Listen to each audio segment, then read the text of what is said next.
back to May 25th, 1998. It's the go-home show before the first ever Over the Edge pay-per-view. Stone Cold Steve Austin versus The Undertaker in the main event. Triple H versus The Rock in the semi-main. And Vince McMahon himself finds himself in the back of a cop car tonight. You're not going to miss this episode.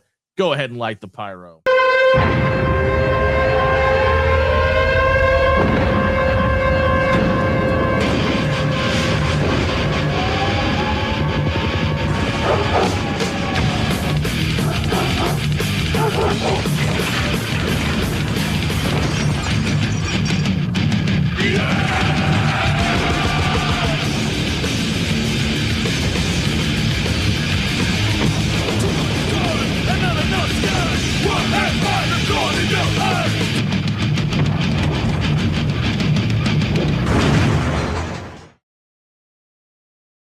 Welcome into Analyzing Attitude, episode 32. I'm Jimmy Allen. That's the good doctor, and Mike Sweeney. Don't forget to like and subscribe to Analyzing Attitude on YouTube. We hit 126 followers today. Hopefully you join in the conversation and join in the community. We appreciate all the comments we've been getting on videos recently. Mike, we're reviewing Raw from May 25th, 1998.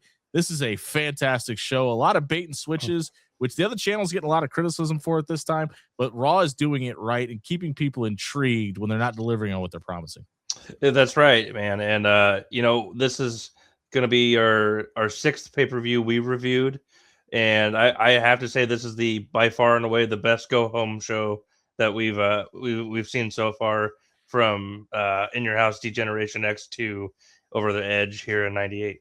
Yeah, and I've got a little bit of nitpicking I'm going to do about that, because they're treating Over the Edge like it's a B-level pay-per-view, because let's be honest, it's a B-level pay-per-view. Right. But the way they're doing certain things, they're clearly building to what's next, not necessarily the next pay-per-view. Right. And which, by the way, the next pay-per-view is a doozy. So, it's pretty fun that even this, like, knowing what's ahead, that we're still getting pretty damn entertained by what's going on at this month's build and pay-per-view.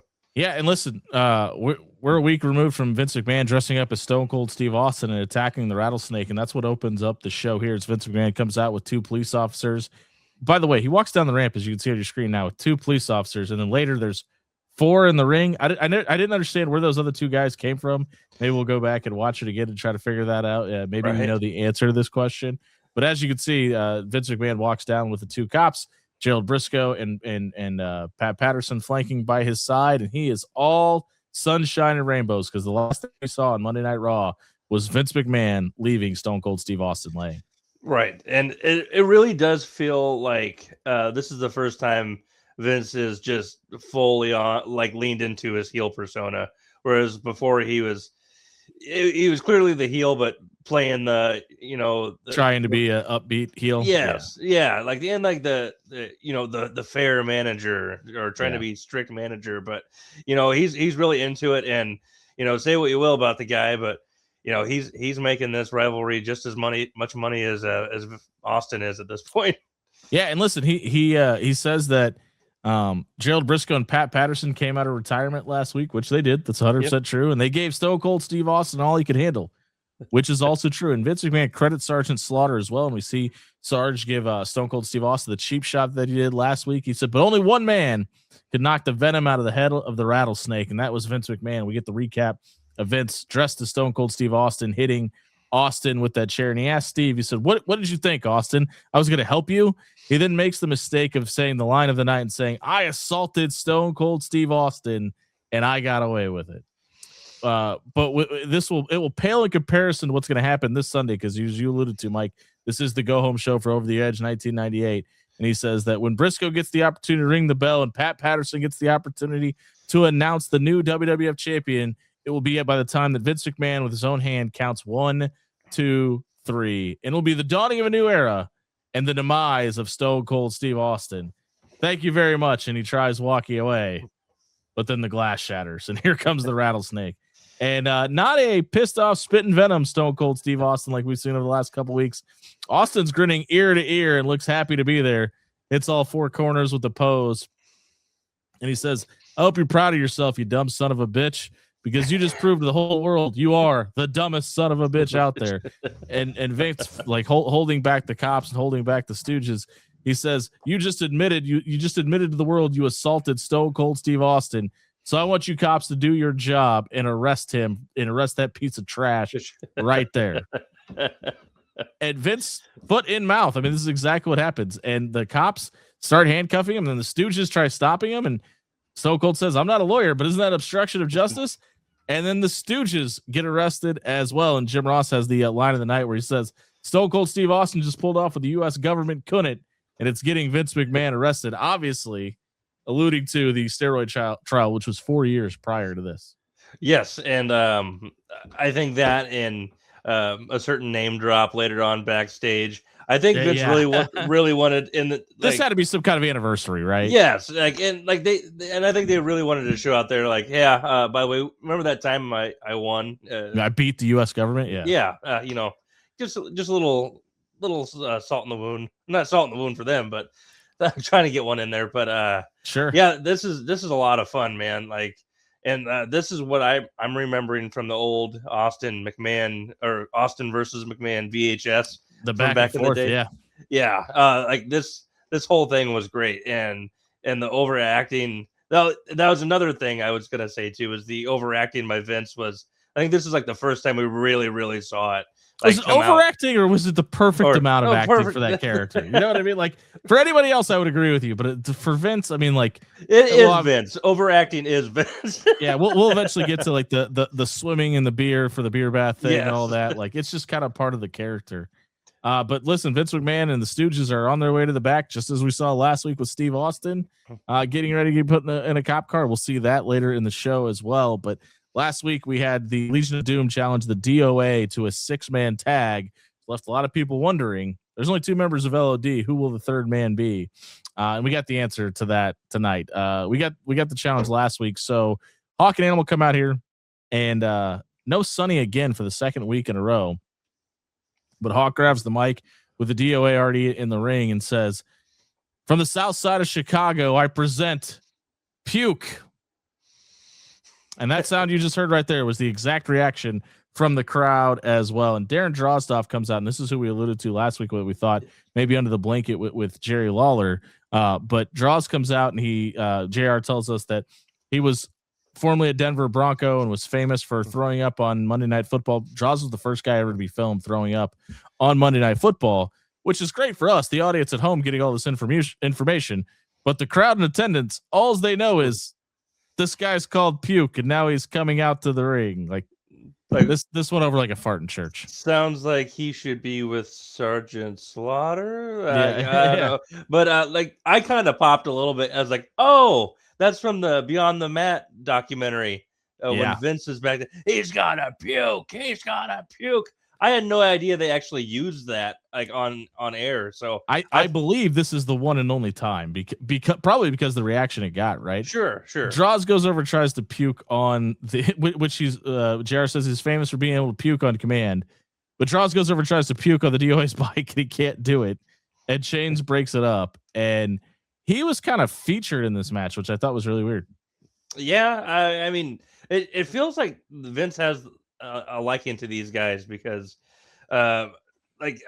whereas the Truth Commission of it all and the Los Pericuas are all gone, these guys are not only still there, but they're getting actually featured quite prominently on their show still, which I don't remember a whole lot of them, so that's kind of surprising. It's very forgettable. And listen, Droz was really clunky at the beginning. The reason I think it's weird that he was featured so much, he was really clunky in the opening set because he gets the hot tag at the end and comes in and gets the tackle and does a really nice sit-out powerbomb. That's about the only thing that looked really good and buttoned up, and it looked like $1 million here, and gets the win. So Puke, a guy called Puke, can beat the DOA, but the Legion of Doom were 0 for their last 6 attempts, by the way.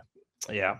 What the hell are we doing? I don't know. Like, are we trying to, eventually establish the DOA as the new LOD? Like, I don't know if that's what the thought was at the time. But by the way, Droz looks like he should be with DOA more than the LOD. By the way, that is true. That is true. But now that I think about it, we talked, in previous episodes how the DOA would strangely get loud pops. Maybe the office was thinking, like, oh, maybe that we can there was do clearly something there. I didn't understand it, but they were definitely getting a reaction. Maybe people just like motorcycles. I don't know. We go backstage, and Vince McMahon is telling the cops backstage that his lawyer's name is Jerry McDivitt, to your point a minute ago, that he needs to call them right now. And then Stone Cold Steve Austin shows up, tells him, take those three jackasses their final destination and go throw them in jail. And the cop says, yes, sir, Mr. Austin. It starts just battling Vince to the back. We cut to the crowd, and Al Snow is hiding like with a bandana over his face, just sitting out in the crowd. Remember, he was told last week he would get an interview with Vince McMahon by Jerry Lawler, and we'll get to that in a little bit, but he's still wanting that interview with Vince McMahon. Doesn't look like he's getting it tonight. Right. And then, sorry, go ahead. No, I was just going to cut to the next segment. One of the weirdest matchups that I don't remember happening is next. Owen Hart takes on Dan Severn here. Yeah. And now we've kind of pivoted from Dan Severn with the NWA contingency. He's left Jim Cornette, despite still coming out with the NWA championship only here. None of his other belts that he's come out with, only the NWA championship, but is not with Jim Cornette here. And he's taking on Owen Hart. Now, this wouldn't have been weird 3 weeks ago because Owen Hart was a face, but these guys are both heels here. So is this supposed to be a Dan Severn babyface turn? I don't know if it was when he attacked Cornette that he turned, but it wasn't clear. Just like there's a new presentation for him. He comes out and does the baby oil and puts the mouth guard in. Right. Maybe this is supposed to be a different character, I guess. He's getting nothing though. No. Like the only thing I really got out of this match that I thought was interesting, which not in a good way, kind of weird, is that Owen Hart walked out to basically the Rocks music. It's the Nation. All the Nation guys are coming out to the Nation's music, right? With their taglines associated, which, and by their taglines is just them talking over it. Yes, right. Very weird. I like the Fireman Carry stuff at the beginning from Dan Severn. I like the scoop slam at the end of it here, where he ends up just like almost a back body drop into a suplex that converts into an arm bar that looked great. But to our point, Owen Hart's a heel now in the Nation of Domination, downrun the Nation. And before this, we got to look at Ken Shamrock signing autographs in his hometown of home state of Massachusetts with a cast on his ankle because Owen Hart in kayfabe broke his ankle. That's what they tried doing here. I don't know why WWF officials weren't able to stop Owen Hart from doing this 6 weeks ago to Ken Shamrock, but they're able to run down and prevent the ankle snap from happening here. But I guess Owen Hart and Dan Severn are feuding now. I don't know what this is supposed to be. Maybe he's trying to attack these dangerous, ultimate fighters or whatnot and try to take him out. I also laughed at, you mentioned, why weren't they able to, stop them from doing it to Shamrock? Why didn't the Nation just go and just stomp on it? Like they were right there with nobody blocking them with the leg on with the chair on the leg. Why wouldn't they just go stomp on it? Yeah, it didn't make any sense. I don't know. I was happy. Like I really did like this show, but this was kind of hard to get through on that end. There's just no reaction. And that's what makes it so difficult, I think, at this time, because the Austin stuff is getting such a big reaction. The Nation stuff is getting such a big reaction. There's some stuff on this card that just kind of fall short. And I remember when Goldberg debuted and Scott Hall mentioned that, of course he got a huge pop. He was out. It was in front of a sold out crowd. You gotta have some talent, some charisma, despite there being a sellout and people being excited about the guys at the top of the card. Right. Because this is proof. Because if you don't got it, you're not going to get the reaction. Right. I mean, the crowd's there for you. It's your job to hit it out of the park. And if you're not connecting, then you're gonna get Dan Severn basically in this situation. Yeah. In case in point is what happens next too, because the Jackal is back and he comes out here with Crackhead Bob and Hank the Angry Dwarf from the Howard Stern show. And you know what got less of a reaction than Dan Severn? This was terrible. Jim Ross has no idea who these guys are. Jerry Lawler was trying to get them over, I guess. But you get the Angry Dwarf dropping the F-bomb 3 times on TV. Yep.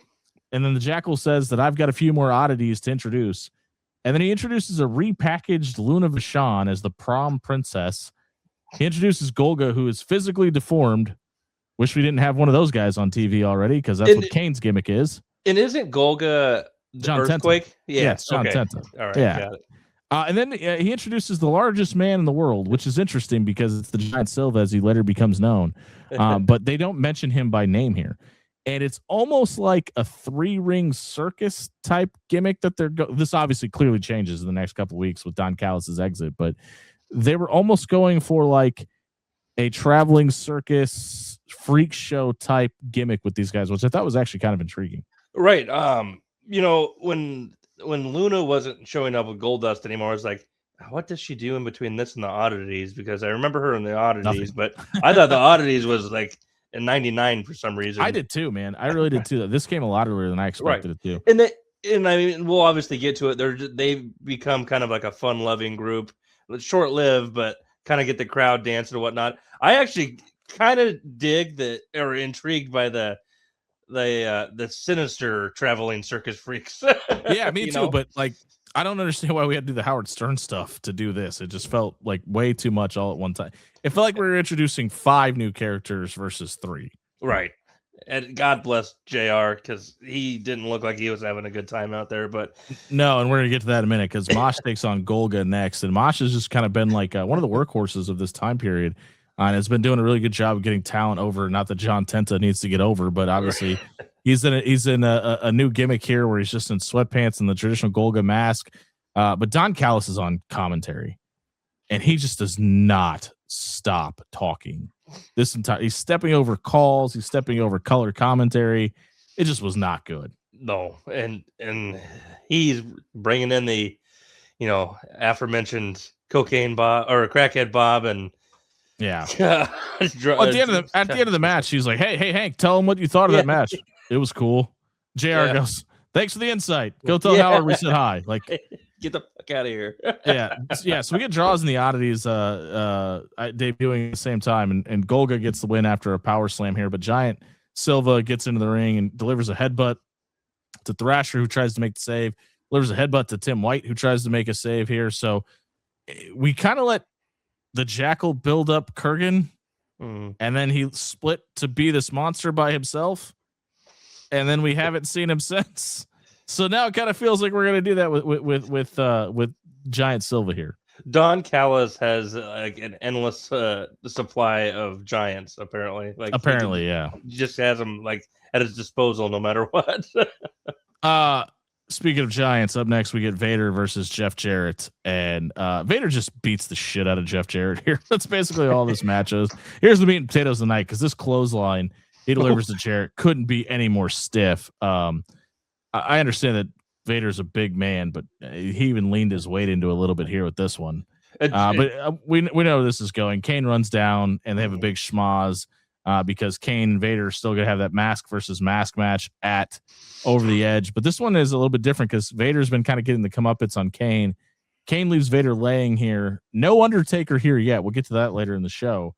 But for the first time in 3 weeks, Kane gets the upper hand in this situation. I'm really excited for Vader and Kane to be done here, because it's just, it feels like unnecessary. It's a back burner feud. Yeah. And like, I understand like Vader was an awesome wrestler in the ring and phenomenal character guy everyone loved, but he just did not fit at this point. And I think I'm ready for him to be done, because he's already gotten Kane over, in so many ways. Do we really need him to take off his mask again? Because I know what's coming, and I don't want to. Well, and that's kind of my point earlier, is like the Undertaker's feuding with Kane right now. Jeff Jarrett's feuding with Steve Blackman, at least he's supposed to be. Right. We're going to get The Rock in a match later with somebody that's not Farouk, but Farouk gets involved. There's just so much going on, but we get to the backstage area again after another shot of Al Snow in the crowd. But they're throwing Vince and the Stooges in the back of a cop car backstage. We come back from break, and they're letting Vince McMahon out of the car because he needs to apologize to Stone Cold Steve Austin, just like we saw the Rattlesnake have to do 2 weeks ago to the security guard. But Vince gets out and he says, I'll apologize to the former WWF champion. Steve says, I'm not going to accept that. He needs to make it a sincere. Take him to jail. And Vince says, all right. I apologize. And he's very sincere and almost looks like he's going to cry. And Stone Cold says, I accept his apology. He's a good kid. Let him free. Kind of rubs his head like he's a 6-year-old and walks out. They unlock McMahon in his handcuffs, and they unlock the Stooges, and Vince looks pissed. And the war zone starts. After the Warzone intro, out comes McMahon with his sidekicks. He comes to the ring. He says he got released because he had to agree to some things, including an apology he didn't mean, but he had to agree to some things, and that somebody has to be at ringside to make sure that he calls the match down the middle. And he's not worried about it, doesn't care, because there's nobody in the WWF locker room who intimidates the boss. But Austin's fun is over for the night, because tonight, and Vince does his best Teddy Long, he's going one-on-one with the Undertaker, player. He didn't say the player part, but our main event tonight is the Undertaker versus Stone Cold Steve Austin. Stay tuned for that.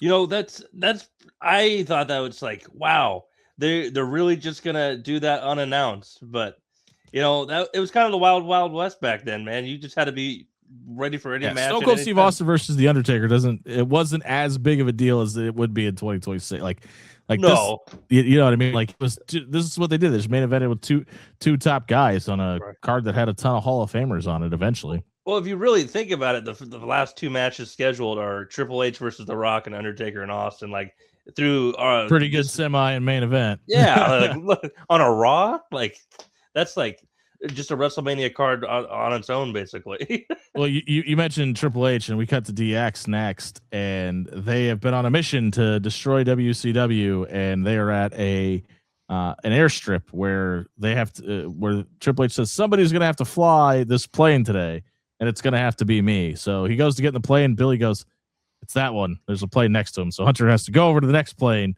and it gets ready to take off. And then we go to break, and we come back, and Taka Michinoku is facing a guy named Dick to Go. No, it's Togo, but it's spelled Dick to Go. The light heavyweight championship has not been defended in 9 weeks, and it's not even on the line here. And this is like almost a blow off to Kai and Tai attacking Taka Michinoku and Bradshaw over the last 6 weeks. But Bradshaw is not even here. This is a really hard hitting, high flying match. But Taka goes to get the win. Kai and Tai jumps him, leaves him laying, and then they run off again. Did we need this 4-minute match? Didn't really feel like it. The only thing it did for me is, I'm glad you mentioned it, was reminded me that the light heavyweight title was still around. It's like totally forgot that was a thing. I think that's what they're trying to accomplish.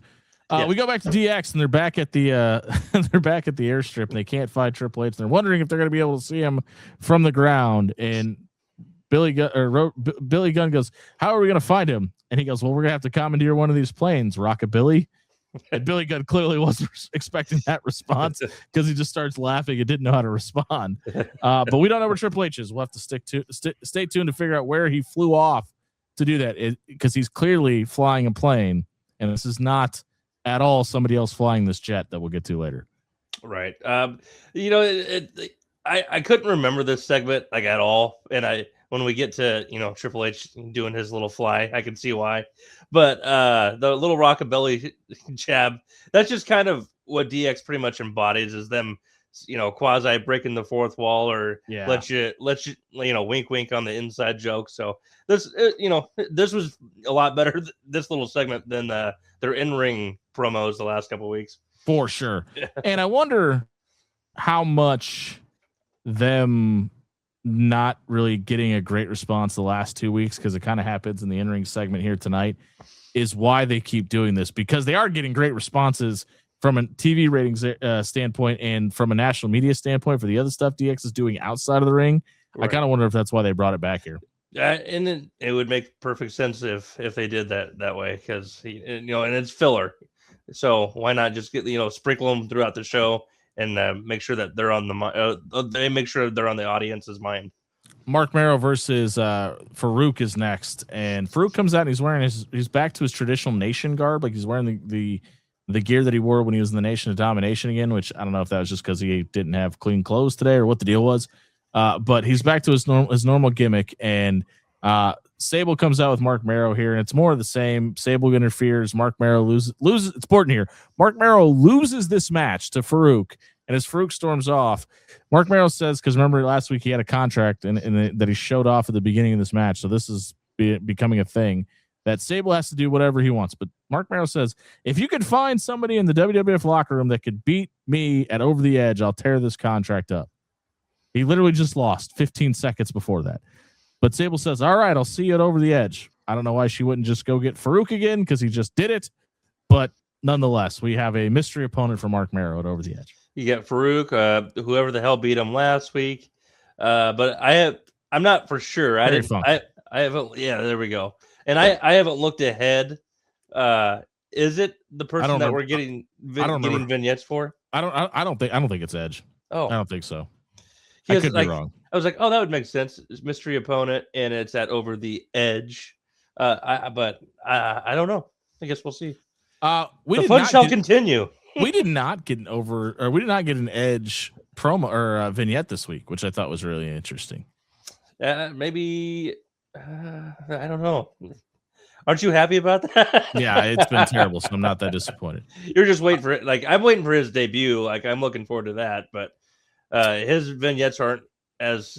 Because I think he debuts, and then 2 weeks after that, Gangrel debuts, and they throw them together. Sure. Gotcha. I could be wrong about that. But we find out where in the world Triple H is next. He's hanging out with Carmen Sandiego in a jet plane. He's flying above the Roberts Municipal Stadium, where Nitro is being aired that night. And he's clearly in this plane. This is not digitally edited or a video of somebody else in a plane. Clearly him, because you can hear his voice. Because Triple H is a known pilot. But he leaves a message in the sky, and he says Triple H versus The Rock on WWF Raw tonight. And then he launches a missile at a stadium full of people that aren't just WCW wrestlers. And in real life, this would have killed them. That's neither here nor there. But it's almost so cheesy. It's funny at this point. Like, even in today's day and age, like, this was still so bad it was good. Yeah, I don't know. I was like, this sucks. But it's 98. I got to remember. Yeah, they very 1998. The technology wasn't as great. So, you mentioned the light heavyweight championship a minute ago. It's important to remember, as we just mentioned, The Rock is taking on Triple H here. The Rock is the Intercontinental Champion. Triple H is the European Champion. And neither of these titles are on the line in this match. We get 9 minutes and 12 seconds here between The Rock and Triple H.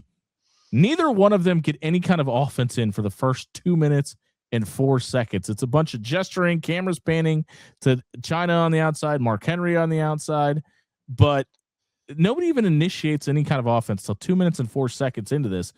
And we only get a back elbow from Triple H, a crotch chop, and then a back elbow from Rock and a crotch chop.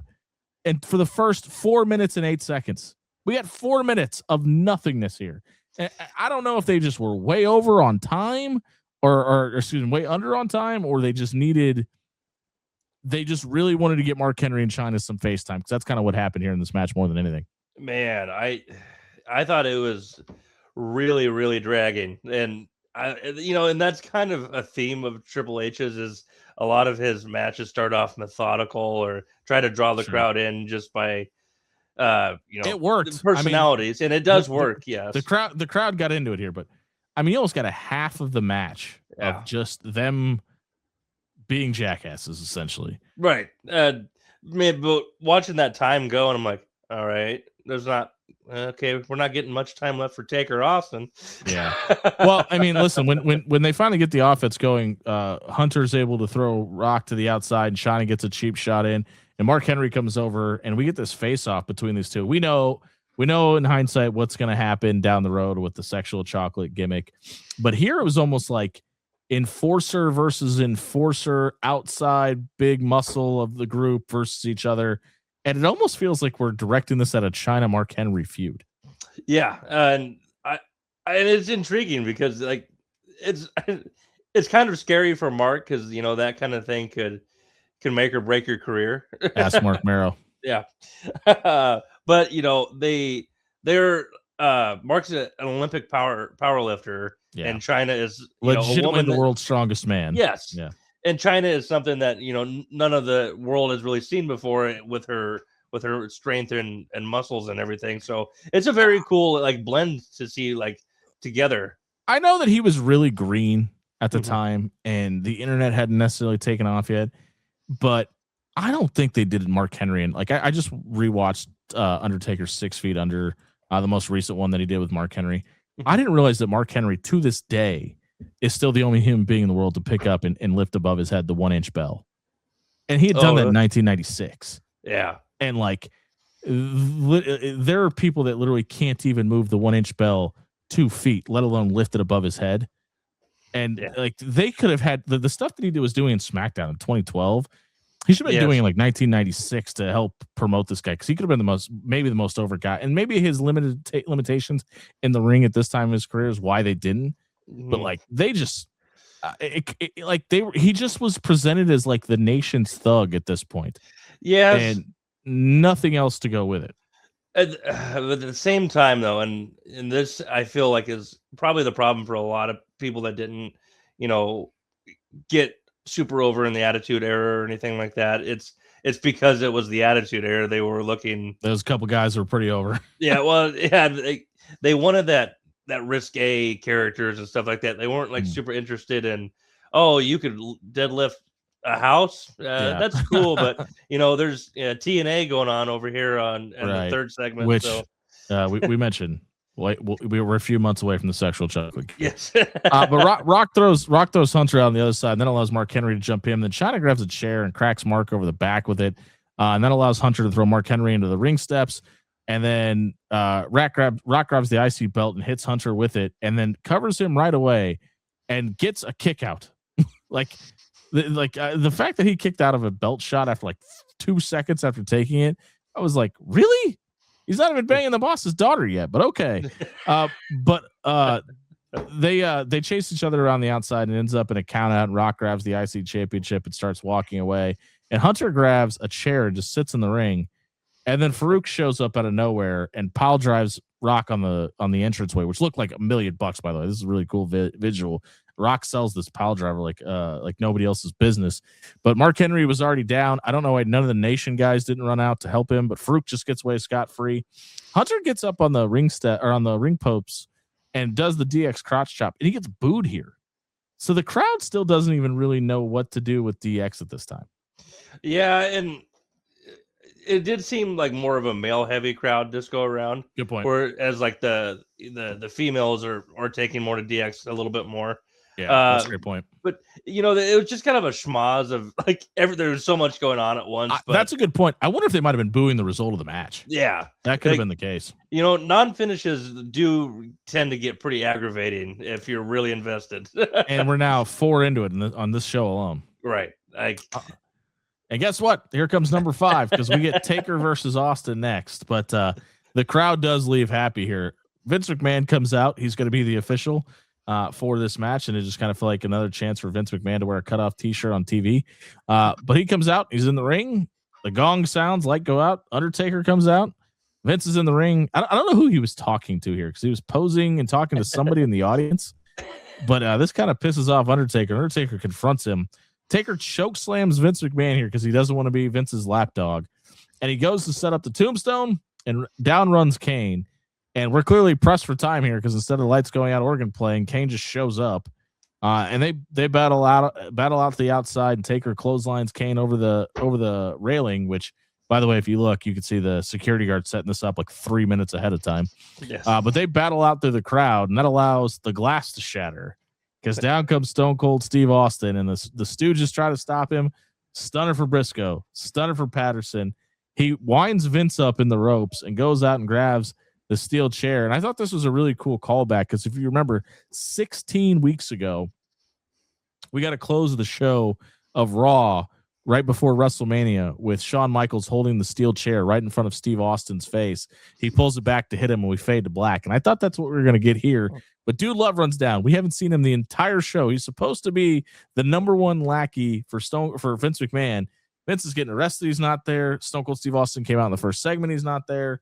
We get in for 4 seconds here, and all he does is eat a chair shot from Stone Cold. It looked great. He hit Mick Mick had another chair. Austin hits the chair. Chair hits Mick in the head. The Stooges grab Vince, and he's able to escape.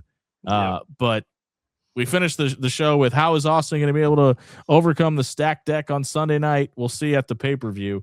But just nothing for a Mick Foley character who has been the focal point of the show and been really, really good the last couple of weeks.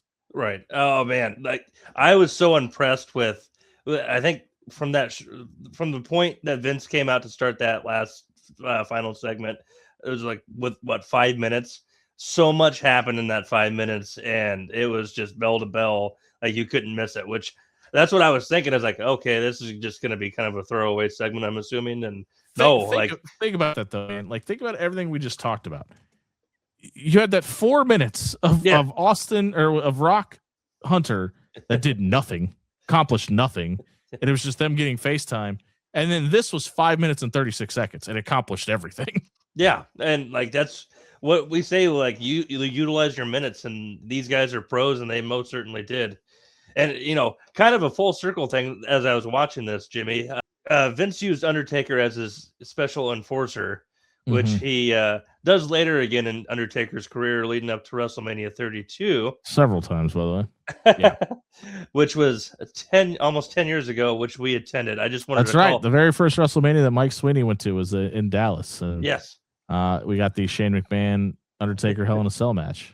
We were about 16 rows back from ringside for, right next to where Shane crashed at that table. That was pretty awesome. Let's grade this episode though. A lot to get to, a lot to cover. What did you think of it? I gave it an A-. Actually, I almost said A. I was like, no, sorry, it wasn't that good. Because of the final 4 or 5 minutes really impacted me. It's like, man, like how explosive can anything else be in a short amount of time? So I mean, there's more, but I'd say there was more to it on why I gave it an A-, but that was what set it over. It was a pretty good go home show. I gave it a B, just because the draws stuff didn't do anything for me. Sure. I love the Vince Austin stuff. Spoiler alert, I'm never giving anything less than a B that's got a Vince Austin rivalry that is entertaining on it. I could have done without the oddities stuff. I'm very, very over Sable and Mark Mero, which this doesn't stop anytime soon, by the way. Yeah. But what I think is interesting, and I think I said I gave it a B, but this is the lowest that the Monday Night Wars draw for the next year and a half, because they only draw an 8.4 combined. So because both shows do a 4.2 tonight. Mm-hmm. They trade victories back and forth for a while, but they never dip below an 8.4 combined for wrestling for the rest of the Monday Night Wars until 2000. Which is awesome. Like it is. That just shows you like how much like they're not really having like terrible episodes at this time, because if they were, they'd be going over to the other channel. Like, absolutely. Yeah. And I think it's important to point out, literally a year prior to this, Raw did a 2.1. They've exactly doubled where their ratings were a year ago. So, and by the way, that number is going up big time sometime soon as well. But we got another great show for you next week. When you come back to Analyzing Attitude, we will review Over the Edge 1998. We'll find out who Mark Mero's mystery opponent is. It's very lackluster, but we'll get to all of that and more. Undertaker or Kane versus Vader in a mask versus mask match. We'll have another debut, I believe, on that episode, on that pay-per-view as well. So don't forget to like and subscribe to Analyzing Attitude. You'll get that episode as soon as it drops and be able to rewatch it with us. Go back and rewatch Conrad Thompson talk to us about In Your House. No Way Out. And then Brian Alvarez joined us for In Your House to Generation X as well. Both those guys were great to have on the channel. We're going to have a mystery third man join us from time to time too. Mike doesn't even know who it is, so you're going to have to tune in to find out who that is as well. Don't forget to like and subscribe to Analyzing Attitude on YouTube. We'll see you next time. Thanks for watching. That was just a glimpse into what Analyzing Attitude has to offer. If you liked what you saw here, here's what we suggest next for you. And if you're not down with that, we got 2 words for you. Like and subscribe.